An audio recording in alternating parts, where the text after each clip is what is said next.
आप मेरे यहाँ तशरीफ लाए, वरना मैं किस काबिल हूं। माफ कीजिएगा, जरा अभी हाजिर हुआ। अंदर जाते हैं। गोपाल प्रसाद थोड़ी देर बाद दबी आवाज में, आदमी तो भला है, मकान से हैसियत भी बुरी नहीं मालूम होती। पता चले लड़की कैसी है। शंकर जी कुछ खंखार कर इधर उधर देखता है। गोपाल प्रसाद, क्यों, क्या हुआ? शंकर, कुछ नहीं। गोपाल प्रसाद, झुक कर क्यों बैठते हो? ब्याह तय करने आए हो, कमर सीधी करके बैठो। तुम्हारे दोस्त ठीक कहते हैं कि शंकर की बैकबोन। इतने में बाबू रामस्वरूप आते हैं, हाथ में चाय की ट्रे लिए हुए। मेज पर रख देते हैं। गोपाल प्रसाद, आखिर आप माने नहीं। रामस्वरूप चाय प्याले में डालते हुए, आपको विलायती चाय पसंद है या हिंदुस्तानी? गोपाल प्रसाद, नहीं नहीं साहब, मुझे आधा दूध और आधी चाय दीजिए, और जरा चीनी ज्यादा डालिएगा। मुझे तो भाई यह नया फैशन पसंद नहीं। एक तो वैसे ही चाय में पानी काफी होता है, और फिर चीनी भी नाम के लिए डाली जाए तो जायका क्या रहेगा?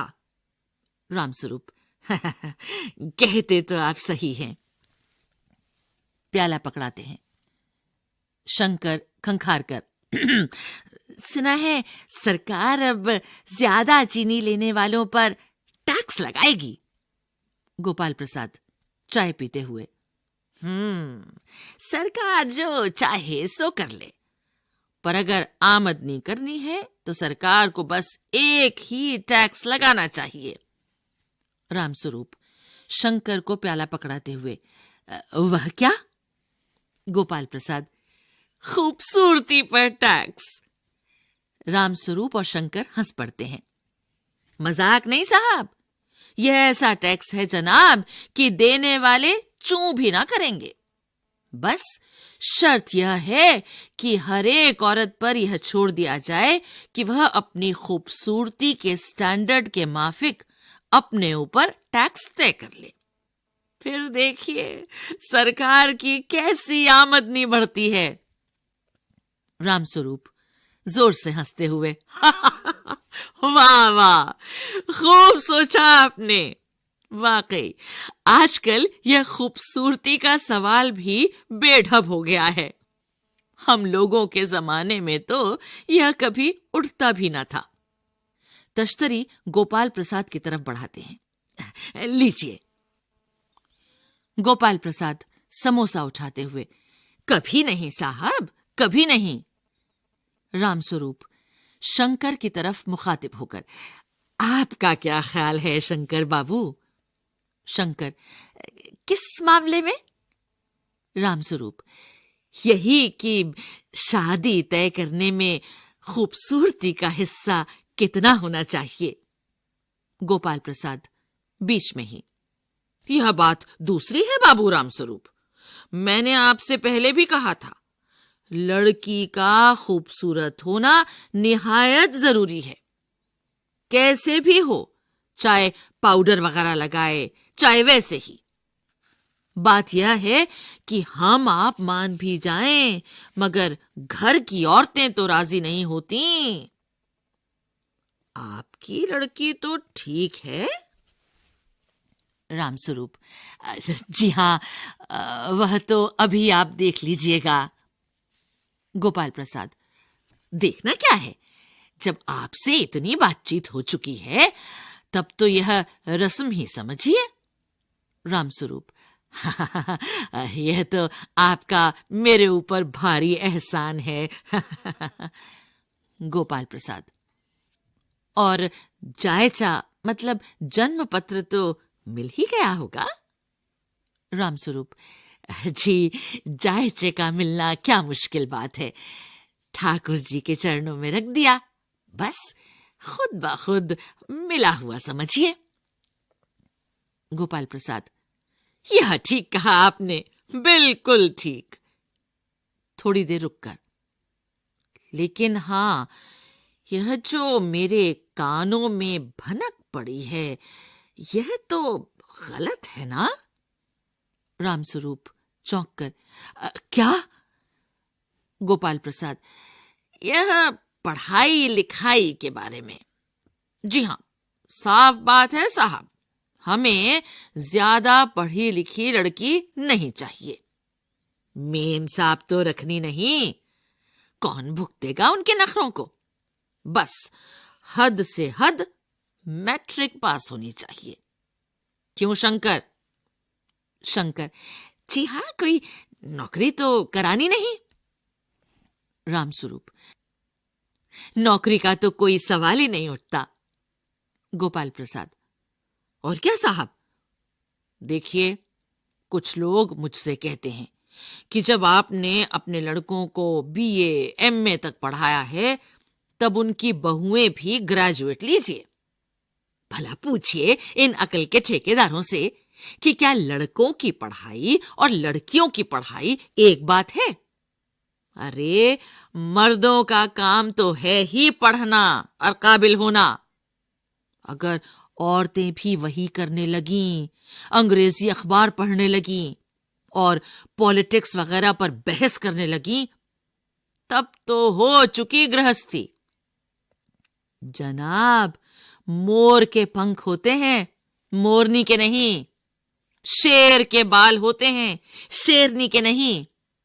रामस्वरूप, जी हां, और मर्द के दाढ़ी होती है, औरत के नहीं। शंकर भी हंसता है, मगर गोपाल प्रसाद गंभीर हो जाते हैं। गोपाल प्रसाद, हां हां, वह भी सही है। कहने का मतलब यह है कि कुछ बातें दुनिया में ऐसी हैं जो सिर्फ मर्दों के लिए हैं, और ऊंची तालीम भी ऐसी चीजों में से एक है। रामस्वरूप शंकर से, चाय और लीजिए। शंकर, धन्यवाद, पी चुका। रामस्वरूप गोपाल प्रसाद से, आप? गोपाल प्रसाद, बस साहब, अब तो खत्म कीजिए। रामस्वरूप, आपने तो कुछ खाया ही नहीं, चाय के साथ टोस्ट नहीं थे, क्या बताएं, वह मक्खन। गोपाल प्रसाद, नाश्ता ही तो करना था साहब, कोई पेट तो भरना था नहीं, और फिर टोस्ट वोस्ट मैं खाता भी नहीं। रामस्वरूप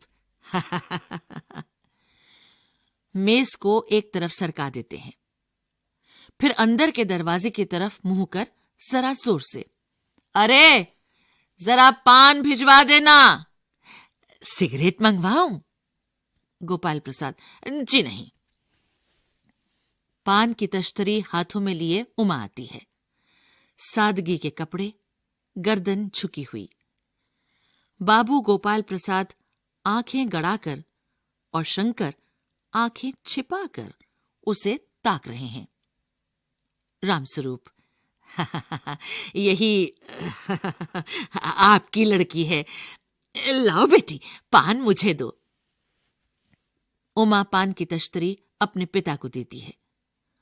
उस समय उसका चेहरा ऊपर को उठ जाता है और नाक पर रखा हुआ सोने के रिम वाला चश्मा दिखता है। बाप बेटे चौंक उठते हैं। गोपाल प्रसाद और शंकर एक साथ, चश्मा? रामस्वरूप जरा सकपकाकर, जी वह पिछले महीने में इसकी आंखें दुखनी आ गई थीं, सो कुछ दिनों के लिए चश्मा लगाना पड़ रहा है। गोपाल प्रसाद, पढ़ाई वढ़ाई की वजह से तो नहीं है कुछ? रामस्वरूप, नहीं साहब, वह तो मैंने अर्ज किया ना। गोपाल प्रसाद, संतुष्ट होकर कुछ कोमल स्वर में, बैठो बेटी। रामस्वरूप, वहां बैठ जाओ मां, उस तख्त पर, अपने बाजे बाजे के पास। उमा बैठती है। गोपाल प्रसाद, चाल में तो कुछ खराबी है नहीं, चेहरे पर भी छवि है। हाँ, कुछ गाना बजाना सीखा है? रामस्वरूप, जी हाँ, सितार भी और बाजा भी। सुनाओ तो उमा, एक आध गीत सितार के साथ। उमा सितार उठाती है। थोड़ी देर बाद मीरा का मशहूर गीत मेरे तो गिरधर गोपाल दूसरो न कोई गाना शुरू कर देती है। स्वर से जाहिर है कि गाने का अच्छा ज्ञान है।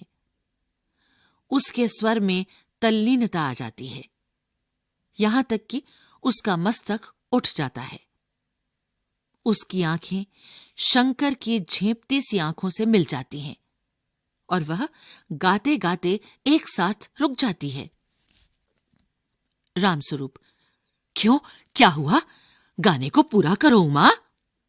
गोपाल प्रसाद, नहीं नहीं साहब, काफी है, लड़की आपकी अच्छा गाती है। उमा सितार रखकर अंदर जाने को उठती है।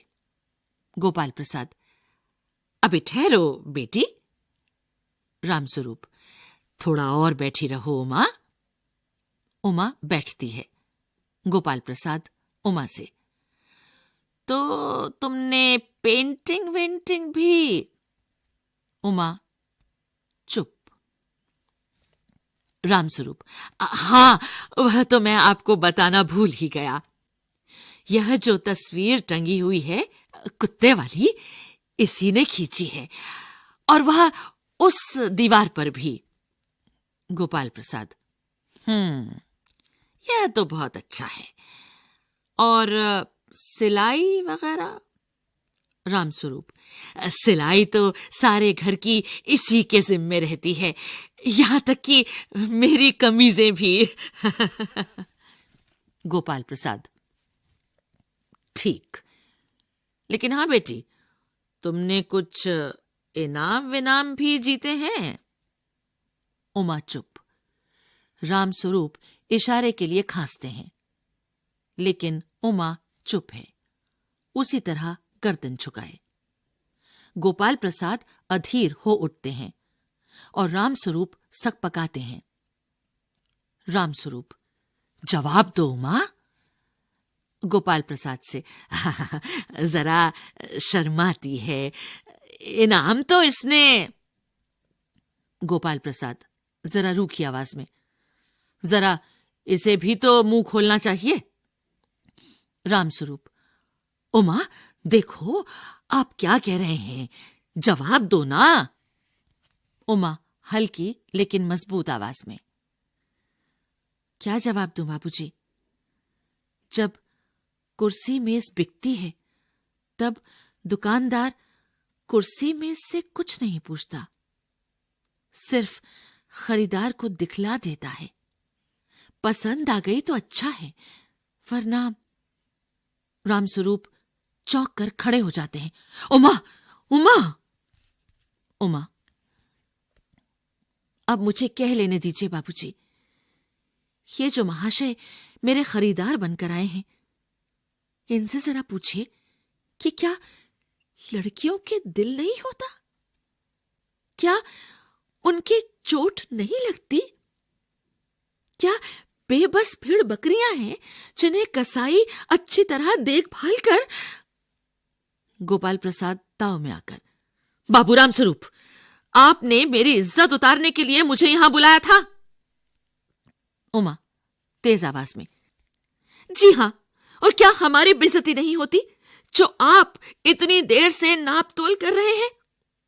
और जरा अपने इन साहबजादे से पूछिए कि अभी पिछली फरवरी में ये लड़कियों के हॉस्टल के इर्द गिर्द क्यों घूम रहे थे और वहां से कैसे भगाए गए थे। शंकर, बाबूजी चलिए। गोपाल प्रसाद, लड़कियों के हॉस्टल में? क्या तुम कॉलेज में पढ़ी हो? रामस्वरूप चुप। उमा, जी हां, कॉलेज में पढ़ी हूं, मैंने बीए पास किया है। कोई पाप नहीं किया, कोई चोरी नहीं की, और ना आपके पुत्र की तरह ताक झांक कर कायरता दिखाई है। मुझे अपनी इज्जत, अपने मान का ख्याल तो है, लेकिन इनसे पूछिए कि ये किस तरह नौकरानी के पैरों पर पड़कर अपना मुंह छिपाकर भागे थे। रामस्वरूप, उमा, उमा! गोपाल प्रसाद खड़े होकर गुस्से में, बस हो चुका। बाबू रामस्वरूप, आपने मेरे साथ दगा किया। आपकी लड़की बीए पास है और आपने मुझसे कहा था कि सिर्फ मैट्रिक तक पढ़ी है। लाइए, मेरी छड़ी कहां है? मैं चलता हूं। बेंत ढूंढ कर उठाते हैं। बीए पास, ओफो, गजब हो जाता। झूठ का भी कुछ ठिकाना है। आओ बेटे, चलो। दरवाजे की ओर बढ़ते हैं।